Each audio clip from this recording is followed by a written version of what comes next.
Hello friends, from today I am going to start a new subject that is design and analysis of algorithm. Before starting a lecture, we need to understand why we use this subject as a core in computer science because this subject is a part of the many competitive exams like GATE exam, UGC NET exam. Okay, so we need to understand what is design and analysis of algorithm.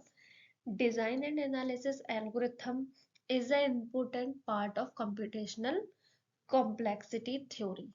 What is computational complexity theory? That provide theoretical estimation for the required resources of an algorithm to solve the computational problem. Right? मतलब ये है कि computational complexity में ये use होती है design and analysis.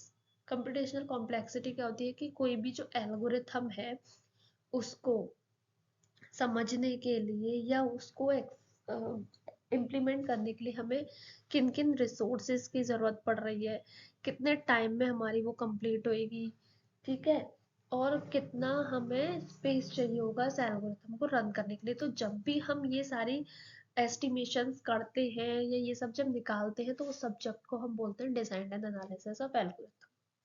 ठीक है, जैसे कि कैलकुलेशन करने के लिए हम मैथमेटिक्स यूज करते हैं, ग्रामर पढ़ने के लिए हम इंग्लिश और हिंदी यूज करते हैं, which depend which type of grammar you are using. Right? अगर हमें प्लांट्स के बारे में जानना है या हमें ह्यूमन स्ट्रक्चर के बारे में जानना है तो हम साइंस पढ़ते हैं. सेम उसी तरीके से अगर हम एल्गोरिथम में required space, required time, required resources अगर अपन निकालते हैं तो उस सब्जेक्ट को हम बोलते हैं design and analysis of algorithm. Right? अब इसका गोल क्या है? The goal of the algorithm analysis is to make meaningful comparison between algorithm. There is a multiple solution of a problem. Okay, in computer science there is a multiple solution of a single problem. So this design and analysis of algorithm subject make a comparison between the algorithm. अगर हम किसी algorithm को अच्छा कहेंगे तो उसके कुछ parameters होते हैं, लाइक इफिशियंसी किसकी अच्छी है, कौन स्टोरेज कम ले रहा है, कौन जल्दी एग्जीक्यूट हो रहा है. तो जब हम इन पैरामीटर को पास करते हैं किसी एल्गोरिथम के लिए तो हम क्या करते हैं कि जितने भी सॉल्यूशन होंगे पर्टिकुलर प्रॉब्लम के, राइट, तो हम उसमें क्या करते हैं, कंपैरिजन करते हैं. जहां हमें कंपैरिजन हमारा बेनिफिशियरी नजर आता है हम उस एल्गोरिथम को कह देते हैं कि this is the best for this problem. Right? जैसे आपने बहुत सारी सॉर्टिंग पढ़ी होगी, insertion sort, selection sort, bubble sort, heap sort, multiple sorting algorithms are there. काम क्या है? सिर्फ हमें क्या करना है, डेटा असेंडिंग टू डिसेंडिंग करना है या डिसेंडिंग टू असेंडिंग करना है, but there is a multiple sorting algorithm. है ना? तो किस प्रॉब्लम में कौन सी एल्गोरिथम हमारे लिए बेनिफिशियरी होगी, ये अगर हम कंपैरिजन करते हैं तो वो सब्जेक्ट के अंदर करते हैं. ठीक है, तो पूरा सब्जेक्ट के अंदर यही है, हम बहुत सारी चीजें पढ़ेंगे. तो अब हम स्टार्ट करते हैं इस लेक्चर को जिसका नाम है इंट्रोडक्शन टू एल्गोरिथम. पहले हम पढ़ते हैं कि एल्गोरिथम होता क्या है. ठीक है, देखो एल्गोरिथम क्या होता है.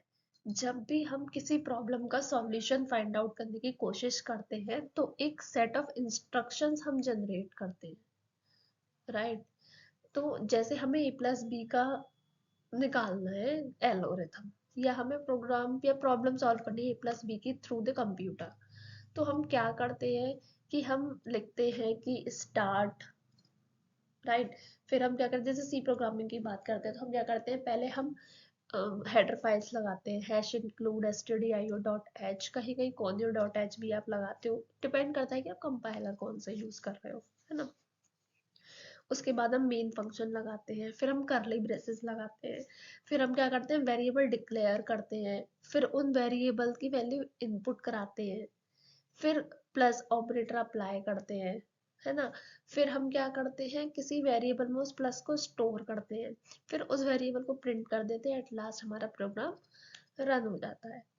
तो एल्गोरिथम क्या है? A finite set of instructions that specify a sequence of operation is to be carried out in order to solve a specific problem or a class of problem is called an algorithm.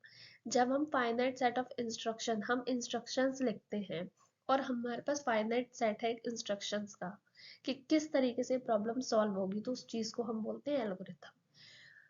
एक चीज आप याद रखना कि algorithm हमेशा programme independent होती है। मतलब ऐसा नहीं है कि आपने एल्गोरिथम लिखी है तो वो सिर्फ सी प्रोग्राम में चलेगी, या अगर आपने जावा के लिए लिखी है तो जावा में चलेगी। ठीक है, आप एक फाइनाइट सेट ऑफ इंस्ट्रक्शंस का एक प्रोग्राम आप एक फाइनाइट सेट ऑफ इंस्ट्रक्शंस लिखते हो और वो आप किसी भी लैंग्वेज में इम्प्लीमेंट कर सकते हो, either C, either Java, either Python, और in whatever technology you want to implement. Right, हम किसी भी इसमें कर सकते हैं। आगे आने वाले लेक्चर में हम पढ़ेंगे कि एल्गोरिथम हम कैसे लिखते हैं। ठीक है, अभी हम जनरल एल्गोरिथम के बारे में पढ़ते हैं कि एल्गोरिथम होती क्या है और इसकी कैरेक्टरिस्टिक्स और नीड क्यों हमें पड़ी। ठीक है, तो देखो कैरेक्टरिस्टिक्स क्या है। Input, it should extremely supply zero और मोर क्वांटिटीज। ठीक है, मतलब ऐसा नहीं है कि एक ही इनपुट पर आप डेटा रन करोगे, मल्टीपल इनपुट हो सकते हैं। ठीक है, लेकिन एक आउटपुट जरूर होगा उसका। आपने कोई एल्गोरिथम लिखी किसी पर्टिकुलर प्रॉब्लम के लिए और उसका कोई आउटपुट ही नहीं है, तो that means your algorithm is wrong. तो ये क्या कहता है कि it result in at least one quantity, मतलब एक ना एक उसका आउटपुट होना ही चाहिए। राइट, डिफाइनाइटनेस क्या होती है कि कोई भी इंस्ट्रक्शन है क्लियरली लिखा हुआ हो। जैसे अगर हमने a प्लस बी लिखा है तो सामने यूजर को समझ आना चाहिए कि this is a plus B, और मशीन को समझ आना चाहिए this is a plus B. Ambiguous नहीं होना चाहिए, मतलब ऐसा नहीं है कि एक लाइन के मल्टीपल मतलब निकल रहे हो। ठीक है, जैसे इंग्लिश लैंग्वेज में होता है ना, एक वर्ड के कई मतलब होते हैं। जैसे वेल है, वेल मीन्स घंटे भी होती है और वेल मीन्स कुआं भी होता है। तो हम एल्गोरिथम के इंस्ट्रक्शन को क्या करते हैं, अनएम्बिगुएट बनाते हैं कि एक, अगर हमने इंस्ट्रक्शन लिखा है तो उसका एक ही मतलब निकलेगा। राइट, फाइनाइटनेस ये होती है कि अगर हमने कोई एल्गोरिथम लिख दी और उसमें फाइनाइट नंबर ऑफ इनपुट हमने दिए, ठीक है, तो फाइनाइट नंबर ऑफ इनपुट या स्टेप्स एग्जीक्यूट होने के बाद आपका प्रोग्राम क्या होना चाहिए, टर्मिनेट होना चाहिए। कभी कभी आप क्या करते हो, इनफाइनाइट लूप लगा देते हो तो आपका प्रोग्राम क्या होता है, रन करता ही रहता है। ठीक है, वो चीज नहीं होनी चाहिए, वो चीज आपकी गलत है। ठीक है, तो प्रोग्राम एक फाइनाइट स्टेप्स के बाद क्या होना चाहिए, टर्मिनेट होना चाहिए। इफेक्टिवनेस क्या होती है कि effective instruction should be fundamental to be carried out in principle by a person using only pen and paper। Okay, pen and paper की तरह हमारी क्या होनी चाहिए, इफेक्टिवनेस होनी चाहिए उस एल्गोरिथम में। फीजिबिलिटी ये होनी चाहिए कि each instruction it must be feasible enough to produce each instruction. Feasible होना चाहिए, ऐसा नहीं है कि हमने बस लिख दिया एल्गोरिथम में लिखनी थी तो। ठीक है, उसका एक होती है बेस्ट, फीजिबल, वर्स्ट। तो हमारी फीजिबल होनी चाहिए कि उससे हमारा आउटपुट आना चाहिए।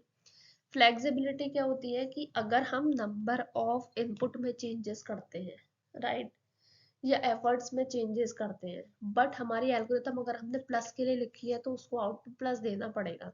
जैसे हमने पहले एल्गोरिथम लिखी 5+2 के लिए तो हमारा 7 आउटपुट आया। अगर हम अभी अपना इनपुट चेंज करें 10+8 कर दें तो हमारा 18 आउटपुट आना चाहिए।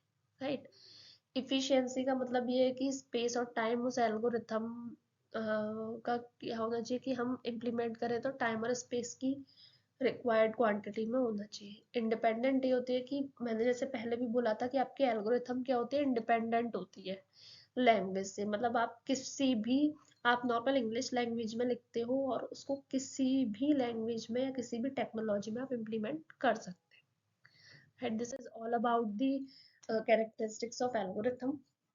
Now need, why we need algorithm, देखिए पढ़िए। To understand the basic idea of a problem, क्योंकि नॉर्मल इंग्लिश लैंग्वेज में लिखी जाती है तो हमें प्रॉब्लम का बेसिक आइडिया समझना होता है एल्गोरिथम से, क्योंकि एल्गोरिथम कभी भी कंपाइलर पर रन नहीं करती है ना। एल्गोरिथम बस समझने के लिए लिखी जाती है। ठीक है, रन तो हमारी किसी न किसी टेक्नोलॉजी में या किसी न किसी प्रोग्रामिंग लैंग्वेज में जब हम लिखते हैं तब वो रन होती है। राइट, सेकंड क्या है, to find an approach to solve the problem. हम एक अप्रोच फाइंड करते हैं कि अगर हमें सॉर्टिंग करनी है तो कौन सी तरीके की सॉर्टिंग से करनी है, अगर हमें सर्च करना है तो कौन से तरीके की सर्चिंग से करना है। तो वो क्या करती है, अप्रोच आइडेंटिफाई कर देती है कि आप इस प्रॉब्लम में ये वाली अप्रोच लगा सकते हो, right. To improve the efficiency of existing technique, obviously efficiency increase होती है इससे। To understand the basic principle of designing the algorithm, designing principle हमें पता चलता है एल्गोरिथम लिखने से। To compare the performance of algorithm with respect to other techniques, obviously अगर हम एल्गोरिथम लिख देते हैं तो हम कंपेयर कर सकते हैं मल्टीपल एल्गोरिथम को उसके साथ। It is the best method of description without describing the implementation detail. Obviously हम नॉर्मल इंग्लिश लैंग्वेज में लिखते हैं तो इम्प्लीमेंटेशन डिटेल्स वहां पर हम नहीं लिखते हैं। इम्प्लीमेंट डिटेल्स हम कहाँ लिखते हैं, जब हम लैंग्वेज में उसको कन्वर्ट करते हैं, ठीक है।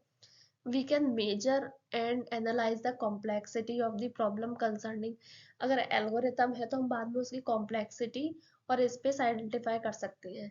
मैंने इस पहले भी बोला था कि अगर हमारे पास किसी भी प्रॉब्लम को सॉल्व करने के मल्टीपल तरीके हैं तो हम उसकी efficiency, time complexity, space complexity निकाल कर देखते हैं कि कौन सी एल्गोरिथम हमारे लिए बेस्ट है, right.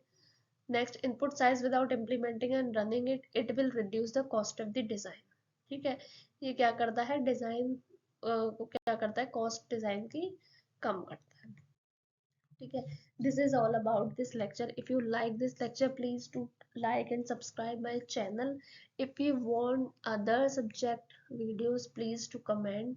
My Instagram ID is shared with this channel description, please go through it. Thank you.